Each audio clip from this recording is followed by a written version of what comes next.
Buon pomeriggio a tutte e a tutti e benvenuti a questo nuovo appuntamento che Rizzoli Education dedica a voi insegnanti. Dunque, io mi presento molto rapidamente, forse qualcuno di voi mi avrà già visto in altre occasioni analoghe. Sono Oriana Mascali e lavoro come redattrice proprio per Rizzoli Education. Oggi però sono qui in qualità di moderatrice di questo incontro che fa parte di un ciclo di Agency Revolution che prevede appunto più appuntamenti. Magari qualcuno di voi ha già partecipato al primo che si è svolto la settimana scorsa. Per chi invece non lo avesse fatto, nessun problema, questo ovviamente è un secondo episodio, chiamiamolo così, che si circoscrive in questo ciclo, ma è perfettamente indipendente e autonomo.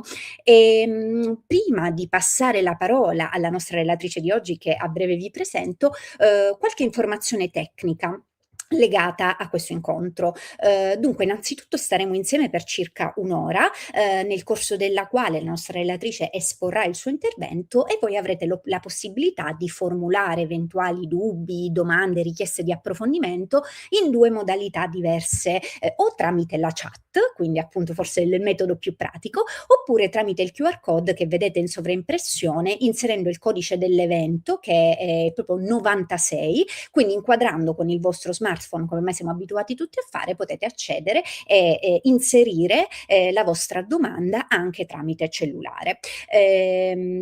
Quindi al termine appunto di questo incontro ci ritaglieremo qualche minuto compatibilmente con il tempo che abbiamo a disposizione per cercare di rispondere al maggior numero di domande possibili. Per quanto riguarda invece gli attestati di partecipazione, li potrete trovare nel corso di qualche giorno proprio nella sezione attestati del sito di Rizzoli Education. Dunque, io direi che non rubo ulteriore tempo alla professoressa Silvia Chini. Buon pomeriggio a tutti, ciao Oriana. Buon pomeriggio Silvia, grazie per essere qui con noi ancora una volta. Io quindi ti lascio la parola e do appuntamento a tutti e a tutti alla fine dell'intervento per poter confrontarci insieme. Grazie e buon ascolto a tutte. Grazie Oriana. So thank you and welcome back to our course, The Agency Revolution. Last time with my colleague and friend Cristina Prandi, you started investigating the many possibilities of the digital world. And today we'll move towards literature. And in the next 50, 60 minutes, I'll try and give you some ideas for a student-centered literature. Before we start with literature, I'd like to spend a couple of minutes on the student-centered approach. This approach has been the center of attention in teaching and learning as the emphasis to shift away from teacher-centered approach, okay? Research agrees on the definition of this approach, student-centered teaching or student-centered learning you could find. And the definition is more or less what you can see here. So student-centered learning is an approach to learning in which learners choose not only what to study, but also how and why. So today we'll focus on this what, this how, and this why. Well, the definition is this one. But however, it remains not 100% crystal clear and not generally agreed how to incorporate this student-centered approach in our daily lessons. So our aim here is to give you some ideas from the easiest ones, okay, to the more elaborated ones, okay? Please remember to take it easy. There's no need to change all the things we do in class. Our lessons are okay, and we'll change one step at a time. I know that sometimes a student-centered approach raises anxiety, okay? Because we don't always have the right class and the right students who could be left free to choose. And I have some classes in my mind. But in my opinion, it's always worth a try because it increases engagement, it increases in motivation, retention, critical thinking, problem solving, collaboration. Yes, sometimes you're right, it's slower. And it's like traveling by train, high speed versus regional train. Teacher-centered approach is generally the high-speed one, okay? Teacher-centered approach is focused, fast, right to the point, but always following the same track. And the result is that the small picturesque towns along the way, they're left there unknown. The regional train is for sure slower. Okay, it's not so comfortable sometimes, but there is a great possibility.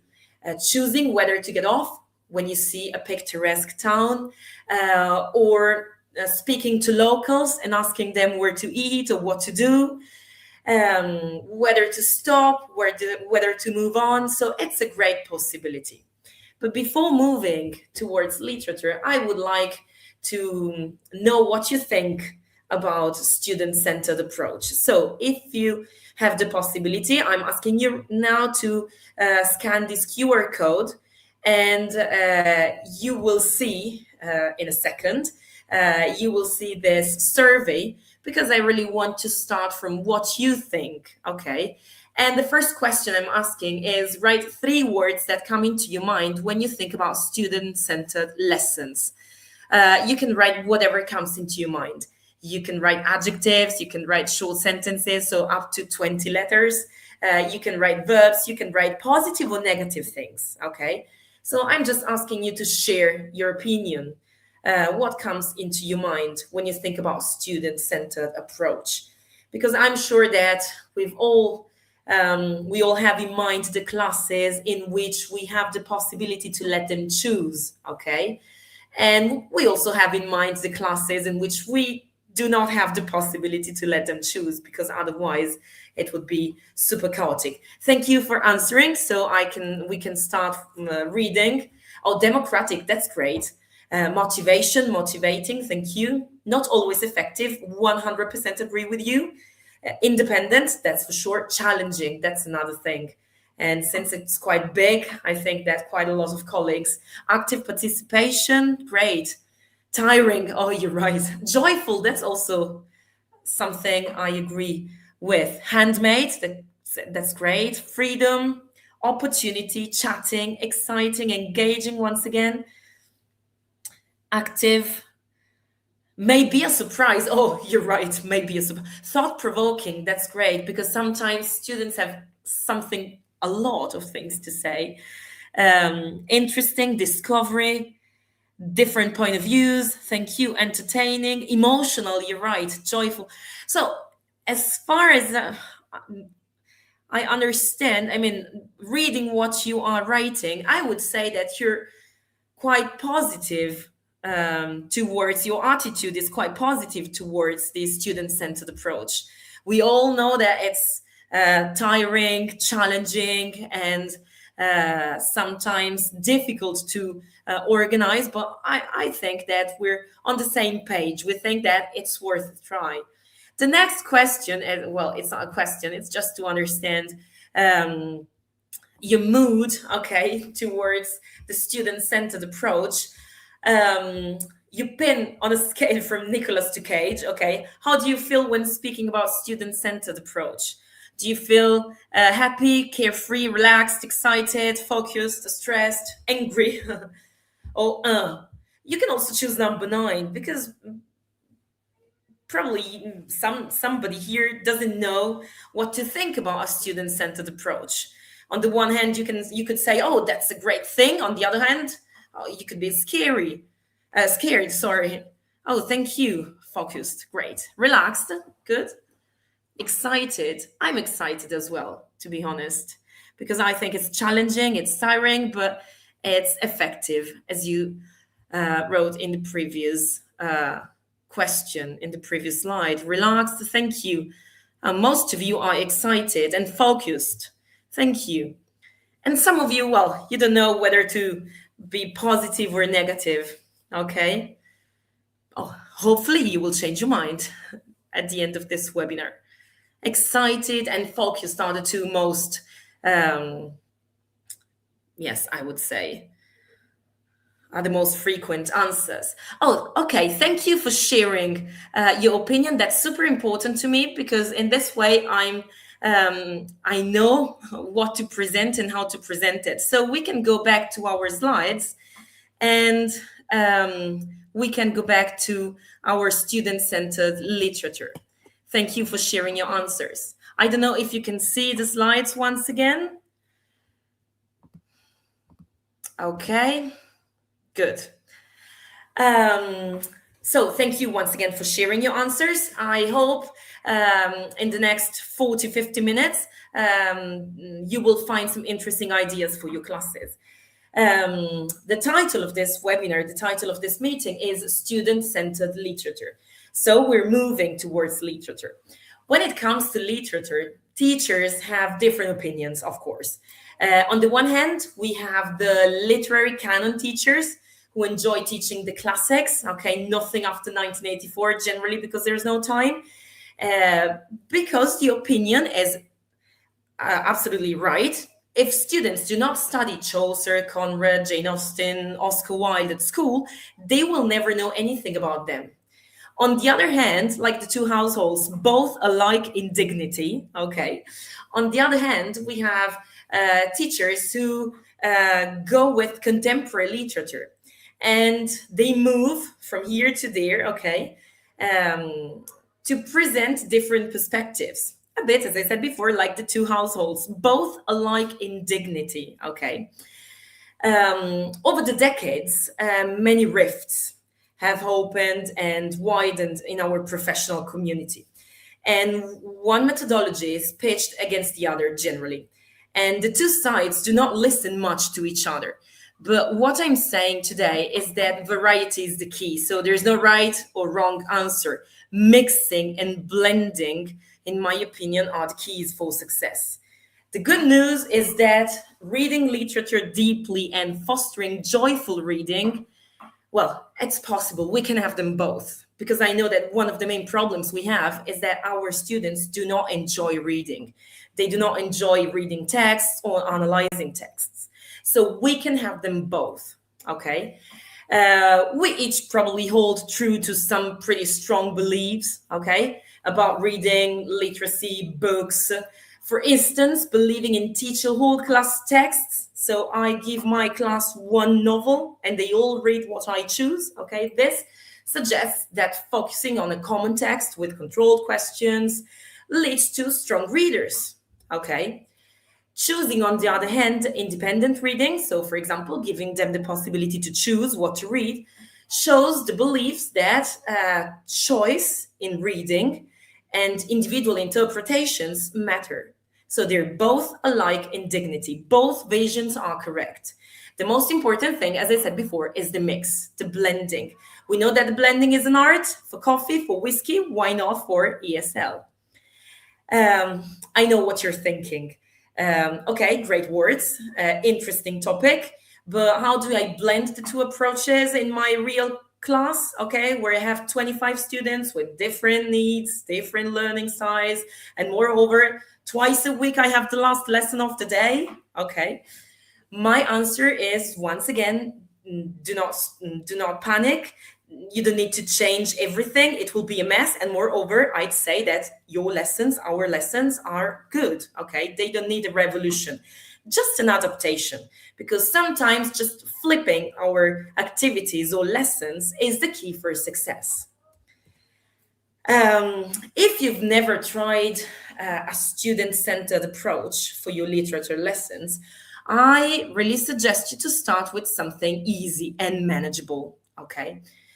Speaking to one colleague last year in Florence, I perfectly remember what she told me.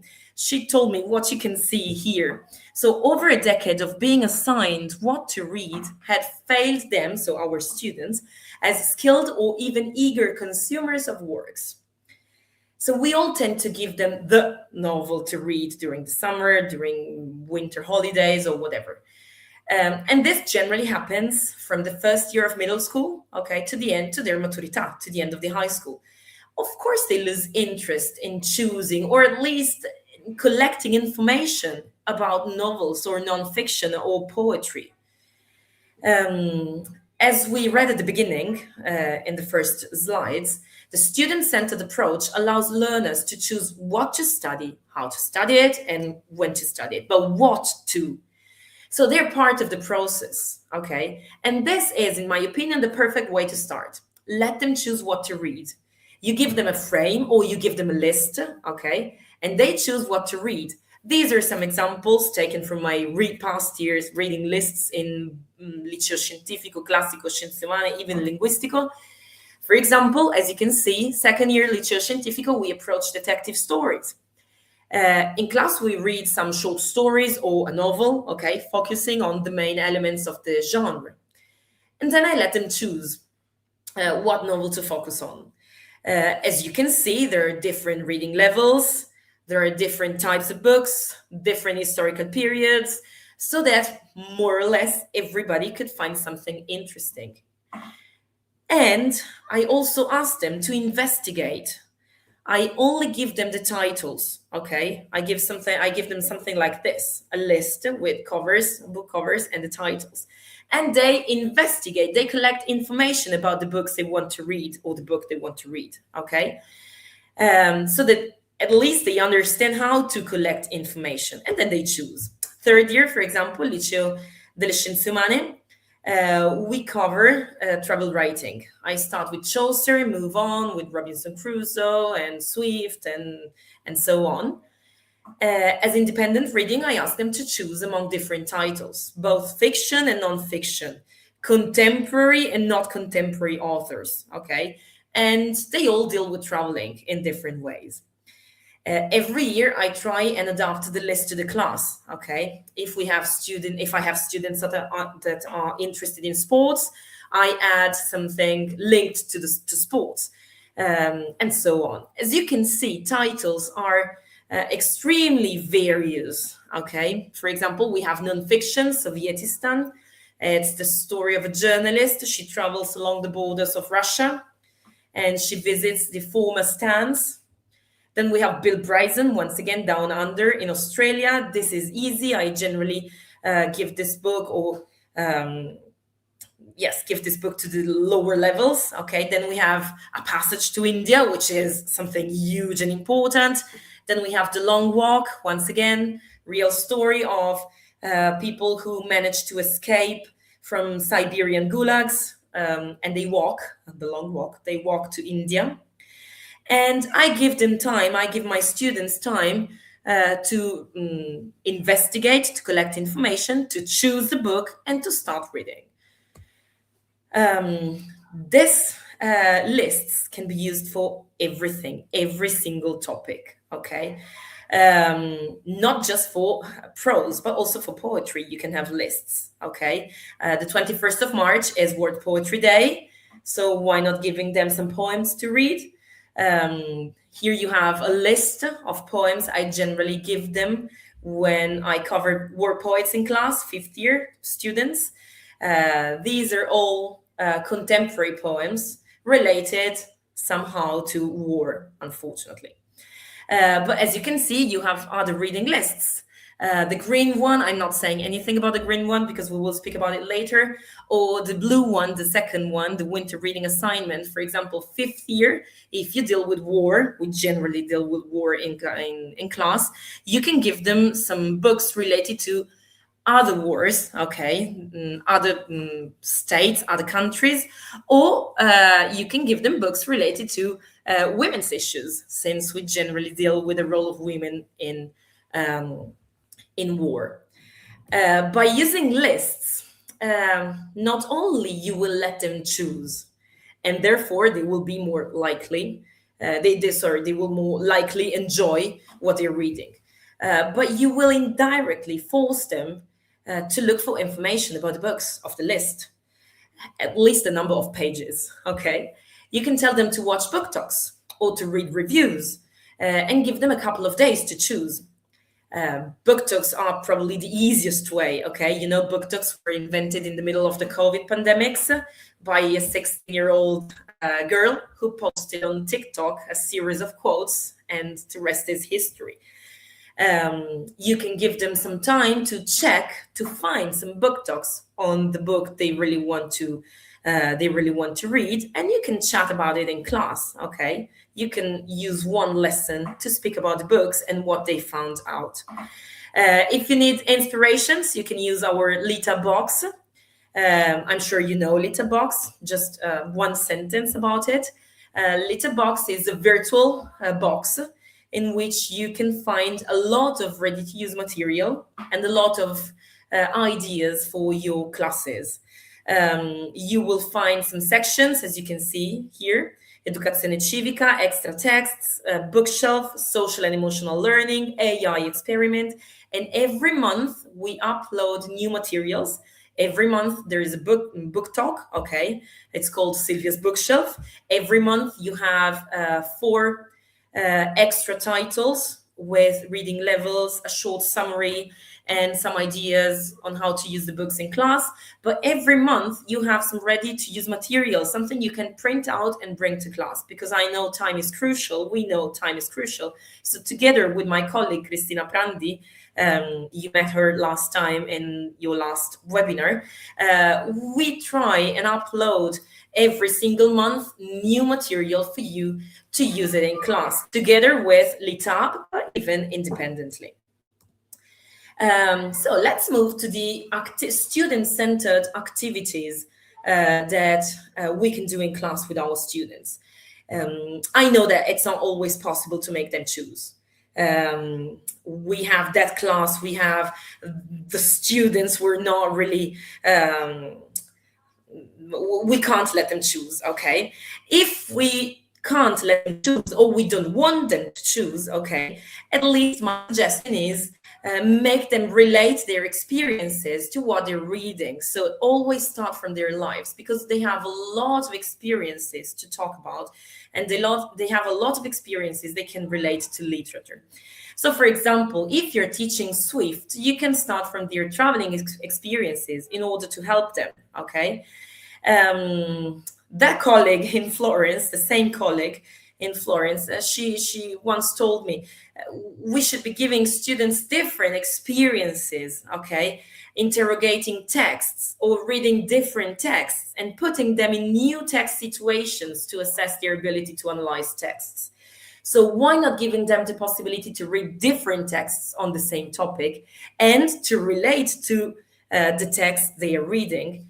So we can start from their experiences. When they travel, when they do their abroad, of course they have that cultural clash situation, that uncomfortable situation, that moment in which they think, oh my God, that's super different from my own country, habits, traditions, and whatever. Gulliver is a forerunner of what we now call the travel blogger, okay? So why not asking them to use their experiences to write a modern Gulliver's Travel? So we know that the book is divided into 4 parts, okay? And we can give them, or we can ask them to find a contemporary example of each word described by Swift. So for example, a community obsessed with something, a culture of extreme luxury, a sort of a tech community focused or on useless or impractical innovations, a community obsessed with prejudice. So we can give them the possibility first to think about their own past experiences and then to relate them to what they're reading. I'm sure they have in their mind a community obsessed with something, a tiny thing, but I'm absolutely sure about that. Or a culture of extreme luxury, or a tech community focused on useless or impractical innovations. That's super common among them. Or a community obsessed with prejudice. And unfortunately, they have a lot of things to say about this point. So we always start from what they have to say, okay, from their experiences, from their own lives, and make them relate to what we read. Speaking about Swift, you can also ask your students to transform writing into videos after reading Swift, after making them relate to what they're reading. You can ask them to transform writing into videos. This is a project I usually ask my third-year students. After reading and analyzing Swift, they choose a passage they particularly liked, okay?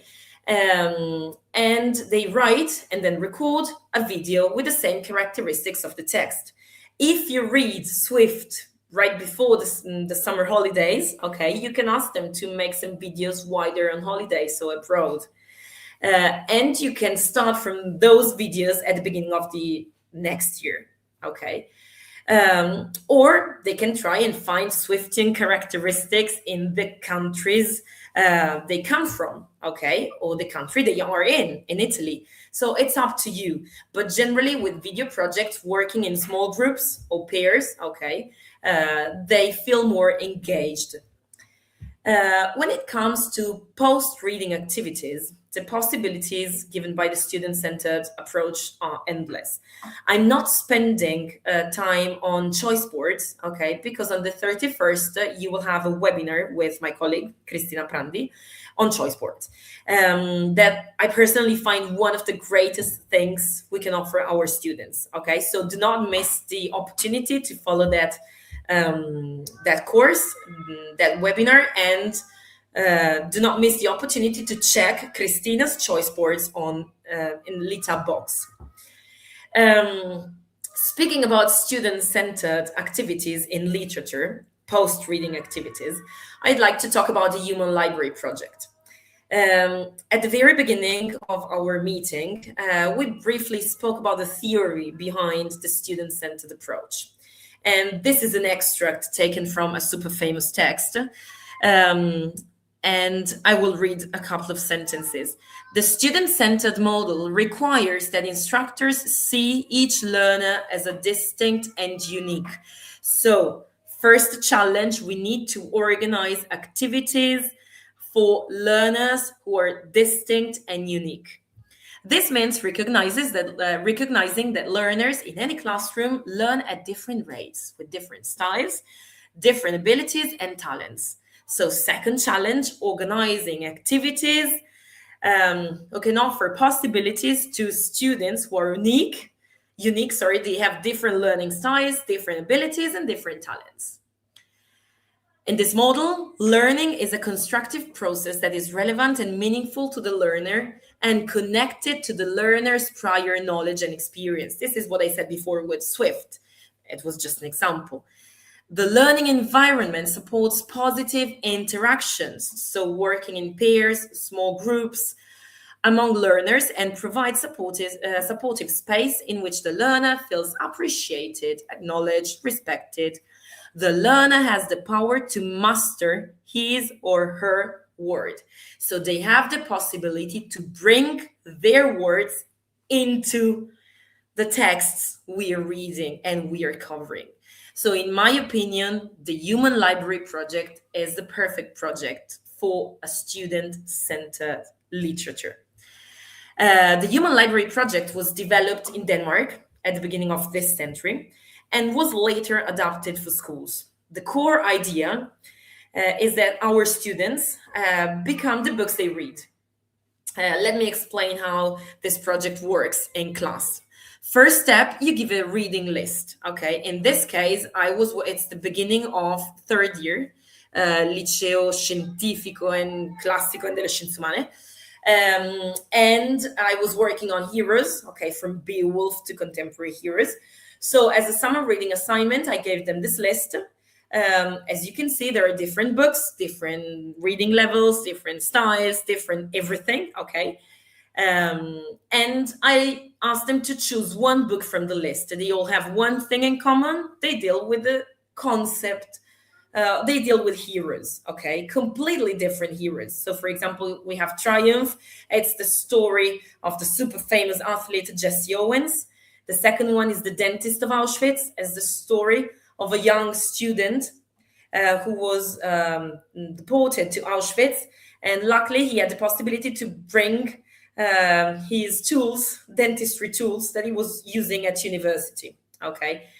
Then we have, super famous Ivanhoe. Then we have Cardboard Cowboy. It's a great story of friendship, courage, resilience. There's a book talk in my bookshelf in LitHUB box about this book because I think it's one of the best YA fiction ever read. Then we have Up from the Sea, a novel in verse, super easy, okay, especially for lower levels. It speaks about a teenager during the tsunami that hit Japan. Then we have 11. 11 is the story of a young boy, Alex. He turns 11 years old on 9/11. And so it's the story of this this young boy. And in the background, we have the tragedy of the Twin Towers. Then American Fly Girl, the first woman on a plane, okay, in the US. And then Ask Me No Questions, once again to teenagers who went to the United States and have problems with immigration, okay, unfortunately, absolutely linked to current affairs, and all the stories they have and the issues they have to face, to deal with. So step one, the reading list, okay, independent choice. I generally give them 1 week to find book talks, reviews, and to collect information. And I give them generally 1 month to read the books, okay? In the meantime, I go on with Beowulf and the heroes, generally the hero's quest and the heroes I want to cover in class. Second part, 2 lessons, so 3, okay? It's a novel study in groups. The small groups, according to the book they've chosen, okay? The small groups work together and they have guiding questions, but guiding questions are, let's say 70% of the questions are personal, okay? And they ask students to relate to what they have read. And in small groups, okay, they deal with the novel study. General things, the usual things, so characters, time, setting, development of the story and whatever. But 70%, I would say, of the questions are about themselves and help them to relate to what they read. And next step, step 3, is the response. Since we know that we have unique students that are unique, they have different learning styles, different talents, different everything, okay? I ask every group to prepare a visual summary of the story. You have some pictures taken in class, okay? A visual summary of the story, a playlist, a Spotify playlist, at least 5 songs related to the book they read. The songs, they can choose whatever they want, basically, but they need to provide an explanation, okay? Not simply asking AI, find 5 songs related to the book, okay? But they need to give an explanation related to what they have, to what they felt while reading the book. Then they have to prepare a box with 5 items, okay, that could describe the story of the book, the story of the main protagonist, okay? Each item needs a paragraph that explains the reasons why it has been chosen. And then a map, to map, for example, the long walk, or even the dentist of Auschwitz, or even Ask Me No Questions, a map to map the different locations, the different settings of the novel. And this takes 2 lessons. Every group is independent, so they can choose who does the visual summary, who does the playlist, who does the box, and so on. So that every single student who is unique and has different learning styles and different approaches and different attitudes and different talents can express and can give the best possible response to the book. Last lesson is the human library project, is the human book fair, okay? Basically, each group has a stall, okay, some desks, basically, a place where they can offer a 360 degrees experience of an immersive experience to their classmates of their book, okay? Generally, I split the lesson into 2 parts. The first 30 minutes, we have half of the group who stays, okay, and gives the immersive experience to the classmates, and the rest of the group who goes around the class and chooses 1, maximum 2 other books to discover, okay? And it's great. And they are engaged, they are focused, they are super creative, and even the ones with some problems, issues, or lower levels are absolutely involved in the process. And they basically become the books they read, okay? And they have the chance, this gives them the chance to relate and to link their own experiences to literature, okay, to what they're reading. So why is this activity, in my opinion, great for a student-centered approach? Because it groups all the main requirements of the student-centered learning. These are the main requirements according to the most popular definitions. Instructional methods include cooperative learning, inquiry, so hands-on, simulations, and individual choices. Basically, it's the project, okay? They choose what to read, they work in small groups, into 2 lessons where they have the novel study, where they work in small groups. The role of the teacher is the facilitator, okay? You spend some time with each group, chatting, debating, asking them, or helping them if they need help. But it's absolutely based on individual choices. Room arrangement is likely to be flexible. Tables, chairs move to accommodate tasks. So when they work in small groups for the novel study, they arrange the class in a certain way. When we have the book fair, we arrange the class in a different way. Learning takes place in whole group or small group, flexible work groups, okay? They decide the book they want to read. Teacher is at the side, as I said before, at the side of the learning process. So we help them, we spend some time with each group. We do not generally interfere, okay, unless they really need help. Goal is student mastery, deep understanding of content, knowledge, and skills. They become the book they read. So the knowledge is, I would say, perfect, okay, more or less, okay, because they really have to dive into the story and to relate to the story 100%. Speaking about other topics, I'd like to take into consideration Orwell, huge source of conversational topics and inspiration, unfortunately, nowadays. When it comes to 1984, we generally speak about newspeak, and we deal with the relationship between politics and language. And there's no better topic for a student-centered activity, in my opinion.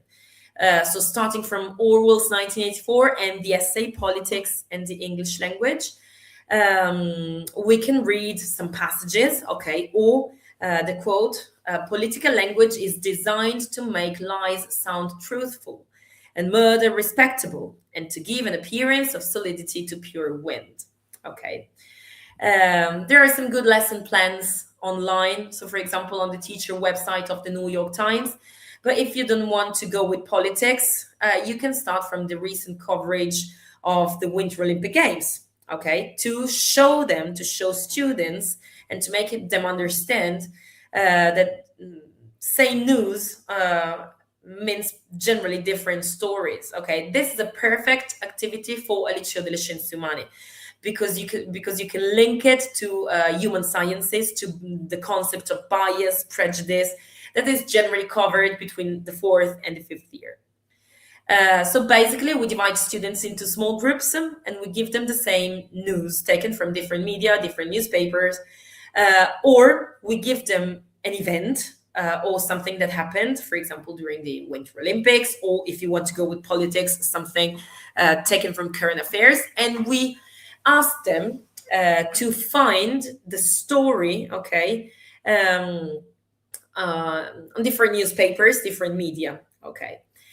And in the past, I worked both on political and non-political news. Well, it depends on the class, on period, and well, I was explaining how this activity works. We divided students into groups or pairs, and we give them the same news, explained, told by different media or different newspapers.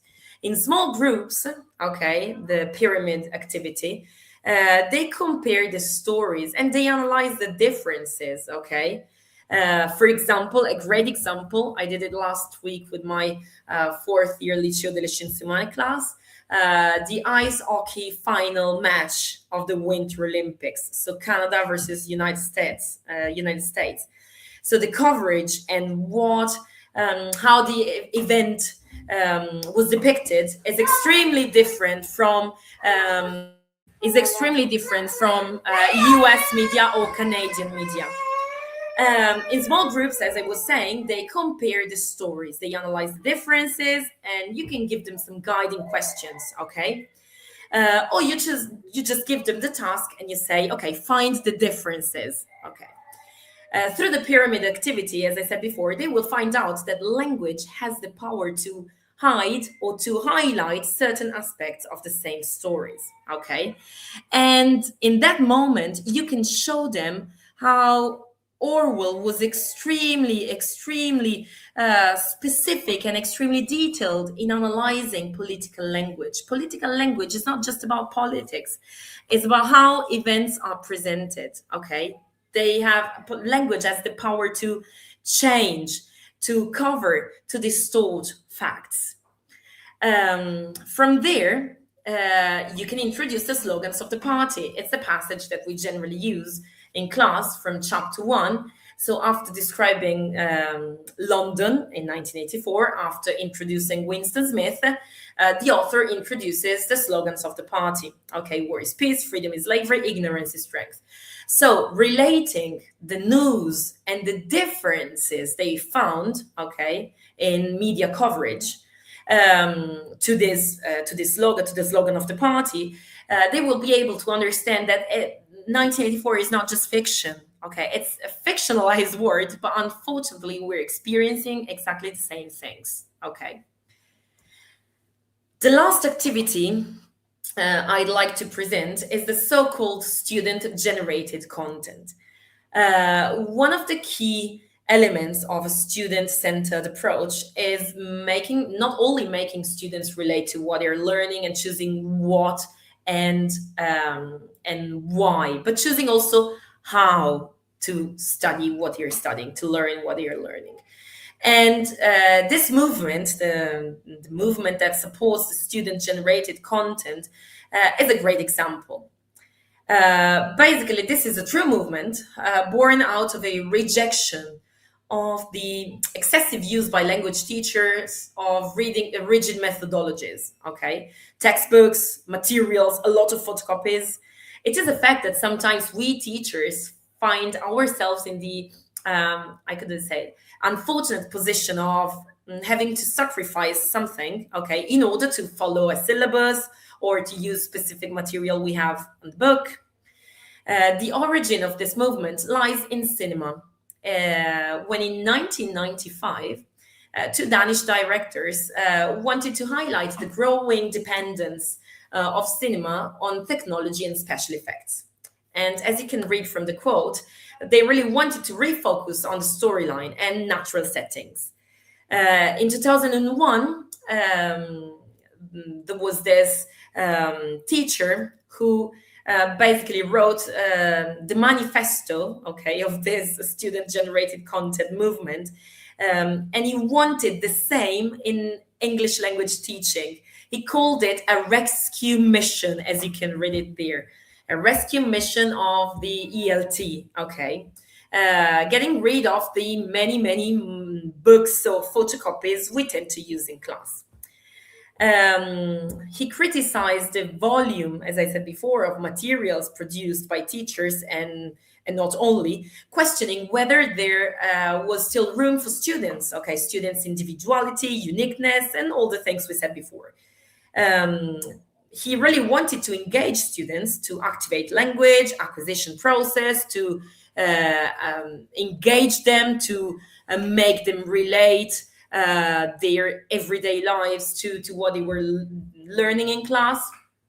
And so this is what he really wanted. He said there's an embarrassing abundance of textbooks, teaching resources of all kinds, such as videos, CDs, and other things. And he really wanted students to be the protagonists of their own learning process. So this is an example I want to give you. In this case, it was teaching American literature. I let them choose. I gave them a list. They had the possibility to choose what to read. And I didn't ask them to make something like the Human Library Project, but I asked each group to focus on some specific aspects of the novel they had chosen and to prepare some material to help their classmates understand, investigate, and analyze the novel they had chosen. In this case, the group, 4 students, it was the group that chose Great Gatsby, had to focus on the period, okay, the Roaring Twenties, the question of old wealth and new wealth, and the relationship between geography and wealth. I gave them one lesson to prepare at least 2 activities for the classmates, okay? And the next lesson they had to present and to engage, to involve, to teach their classmates these things, these topics, starting from the novel. And these are 2 of the activities they've created, okay? The first one, as you can read there, the first one was made of easy sentences, okay? So for example, the first one, geography determines a person's level of sophistication or wealth. They decided to put these sentences on the whiteboard, okay? And they asked their classmates to stand up, whether they agreed with the sentence or not. They could sit down, whether they didn't agree. And this was the beginning of a great debate, a great conversation among students. And while debating, okay, because they had a lot of things to say, okay, while debating, the group introduced how the topic was covered in the novel. Second sentence, there is no difference between a family that has been wealthy for generations and one which was poor until just recently. And they had, once again, a lot of things to say. It was a long conversation. I had to schedule another lesson because they really had a lot of things to say. And we found out that their opinions were somehow the opinions of the author. So they had the possibility, even the other groups had the possibility to relate to the content of the novel. The second activity is the picture you can see here, focusing on the social and cultural background. They gave each student, each classmate, this picture with a series of quotations. Some quotations taken from the book, from the novel, and some others generated with AI, asking AI to generate fake quotations using the same style of the author. And classmates had to understand whether the quotations could really apply to the historical background, social background of the novel or not. It was a super interesting activity. They were absolutely engaged, both the group who was presenting and the classmates. And it was not the usual presentation in which the group speaks and nobody pays attention. Last but not least, I think that the most important thing is that we teach our students that we are all playing, we are all adding, we are all contributing to the powerful play, okay? They have something to say. They are unique. They matter in the learning process. So they are at the center of the learning process. And they have the possibility to contribute a verse. And sometimes just one activity, student-centered activity in the lesson can give them the possibility to be engaged, to participate, to actively participate in the lesson, because we're all making one story, as the quotation from this book I love says. So do not panic. It's not that we have to change our lessons all of a sudden.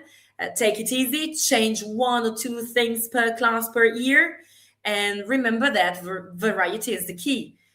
Students have different learning styles, different personalities, different priorities, and therefore offering a variety of approaches, materials, and activity is, in my opinion, the key for success. So thank you. Grazie a tutti, grazie mille professoressa Silvia Chini per questo intervento.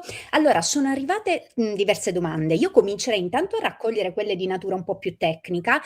Qualcuno chiedeva se l'evento streaming sarà registrato. Assolutamente sì, lo troverete proprio allo stesso indirizzo YouTube da cui lo state guardando in questo momento, quindi ritrovate tutto. Se avete perso dei pezzi, avete bisogno di ripassare, diciamo così, la registrazione sarà a vostra disposizione. disposizione.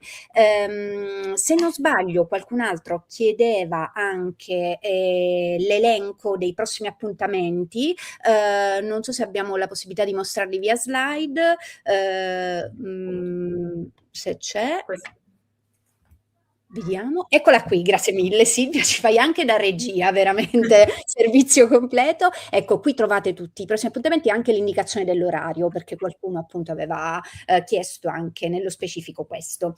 Benissimo, quindi chiudo la parte tecnica e passo invece alle domande che sono arrivate tramite tua domanda, quindi le leggo in ordine di arrivo.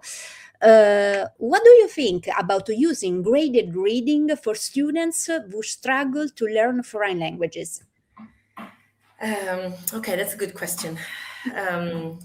Allora, io credo che ci siano talmente tante possibilità belle, coinvolgenti, di valore, di spessore, di letteratura contemporanea che affronta gli stessi temi dei grandi classici, magari scritti per ragazzi delle medie, che possono essere dati, ma questa è un'opinione assolutamente mia personale, che dare i grandi classici in versione semplificata o ridotta proprio tolga il bello di poter vedere l'opera nel suo completo e tolga proprio la gioia. Poi vabbè, magari i ragazzi proprio la gioia non è quello che direbbero loro, però toglie proprio il gusto, no? Di fare un'analisi, di addentrarsi dentro proprio l'opera.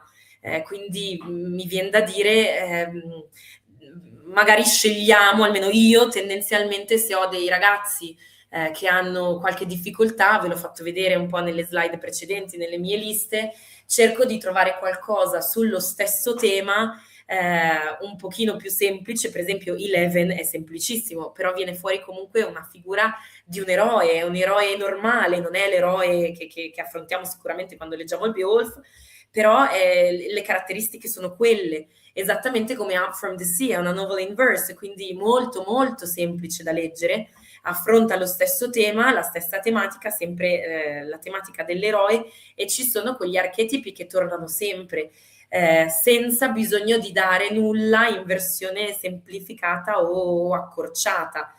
E lo credo veramente per tutti, cioè penso che sia meglio leggerne in classe insieme, a quel punto sì, tutti insieme, per quello che dicevo il mix, perché si possono avere tutte e due, no? All'inizio vi dicevo dei Capuletti e dei Montecchi, però si possono davvero avere tutte e due. Leggiamo in classe la cosa un pochino più difficile, dove davvero c'è l'insegnante che ti aiuta, certo sempre con magari attività e strategie diverse, ti aiuta davvero a capire la bellezza di quel testo così come è stato scritto, e poi tu quando lavori da solo non vieni messo davanti a una cosa che tanto non riusciresti a capire, ma vieni messo davanti a una cosa che tratta dello stesso argomento, ti fa arrivare alle stesse conclusioni, ma ti aiuta non solo a comprendere appieno quello che stai leggendo, ma anche a metterti davvero più in relazione con quello che stai leggendo, cioè a vedere anche un po' di riflesso della tua vita quotidiana in quello che stai leggendo, ecco.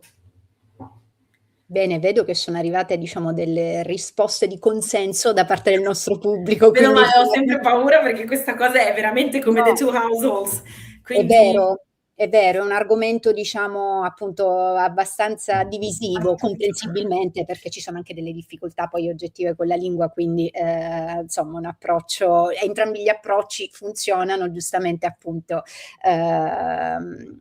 molti appunto dei partecipanti concordano con il tuo. Andrei avanti con le domande perché ne stanno arrivando anche diverse, quindi vorrei cercare di leggerne il maggior numero possibile. Allora, a questa sulla registrazione abbiamo risposto. Can the 4 steps mentioned in the webinar include clear creative writing and paraphrasing in order to motivate students more? the passages related to the Human Library Project, the steps, quelli? I think so. Sì, sì, sì. Okay. Yes. Why not? I mean, depending on the class, these are the things that they generally ask the most, because we have something they have to write, something they have to draw, something they have to invent, okay, creativity, the songs. But if you have a group in which they particularly like writing, why not adding creative writing? So the goal, the ultimate goal is finding an activity for each participant, for each component of the group, for each student. So why not? Thank you. Allora passo un'altra domanda, anche questa spinosa. How can students do these tasks in class considering that they are not allowed to use digital devices in class? Ok, allora, sicuramente il poster o le altre cose, anche tutte le attività del Great Gatsby non contemplano uso se non della whiteboard, quindi loro portano la loro chiavetta e nel caso si usa.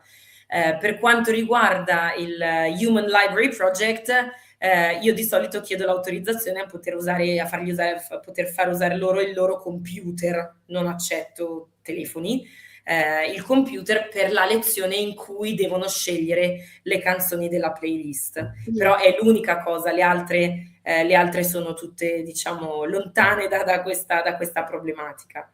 E eventualmente si può anche chiedere di fare la playlist a casa.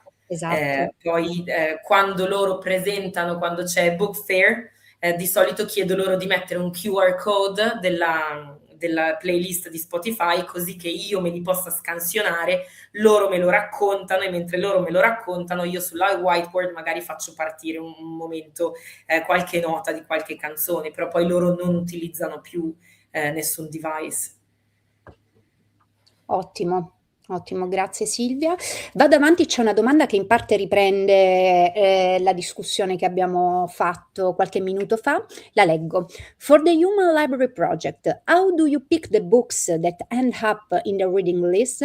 Are they simplified versions or young adults books? How do I pick books? I read a lot. So I spend my year reading something that I could use in class. Okay.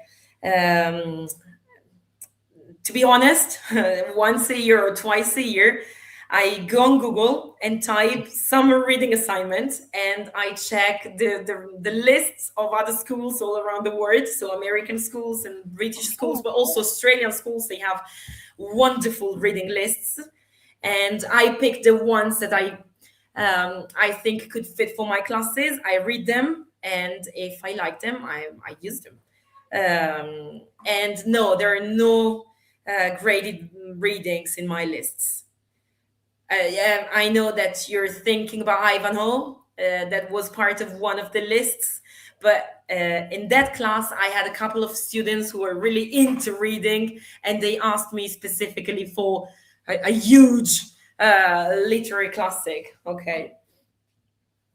Penso, allora nel frattempo appunto io sbircio sempre un po' la chat e stanno arrivando tantissimi complimenti per te Silvia, quindi intanto questa parentesi meritata. Grazie. Sono arrivate poi altre due domande che in realtà sono praticamente analoghe, quindi ne leggo solo una per risparmiare un po' di tempo.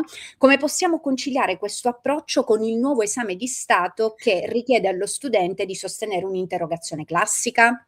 Questa domanda è stata posta già da due colleghi diversi, quindi è una tematica sentita. Allora, mi viene da dire che noi siamo estremamente fortunati rispetto ad altri nostri colleghi perché un programma ministeriale predefinito non ce l'abbiamo, cioè non siamo obbligati a fare per forza. Certo è che sono assolutamente d'accordo, so già cosa stanno pensando i miei colleghi, alcune cose è giusto offrirle ai nostri ragazzi in quinta. Quindi io credo ancora una volta che variare sia veramente una strategia di successo, nel senso che facciamo, va bene, qualcuno dei grandi classici, eccetera, eccetera, se la classe ce lo permette, se sono interessati così, si può spaziare. A me viene in mente, io quest'anno accompagno una quinta scienze umane alla maturità, abbiamo sì lavorato su grandi testi consueti, diciamo, mi vengono in mente tutti i poeti di guerra, eccetera, eccetera, ma facendo degli affondi, in questo momento purtroppo abbastanza triste sullo scenario internazionale, facendo degli affondi, scusate, su ciò che sta succedendo adesso nel mondo, poesie contemporanee, in particolare abbiamo lavorato con la collega di Scienze Umane su come il trauma possa passare da una generazione a quella successiva, in particolare il trauma della guerra, abbiamo visto i war poets, abbiamo letto qualcosa della seconda guerra mondiale, abbiamo letto qualcosa di autori contemporanei che stanno scrivendo adesso sui conflitti in atto. Quindi certo poi nel caso di un commissario esterno, il commissario esterno si troverà nella situazione di dover leggere le poesie prima di interrogare, ecco.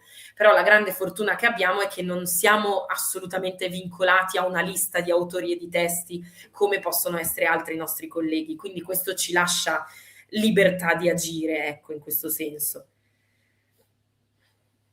Bene, benissimo, spero appunto di aver risposto a tutte le domande. Faccio un ultimo controllo, ma non ne sono arrivate altre. Rispondo invece alla professoressa che chiedeva se è possibile recuperare l'evento in registrazione. Assolutamente sì, l'indirizzo è quello che state utilizzando adesso per partecipare live allo streaming, quindi resterà a vostra disposizione.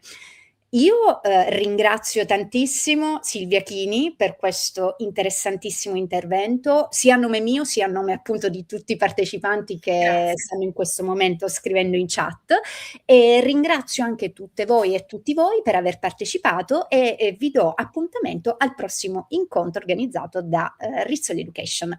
Grazie mille e buon proseguimento di giornata a tutte e a tutti. Buon pomeriggio.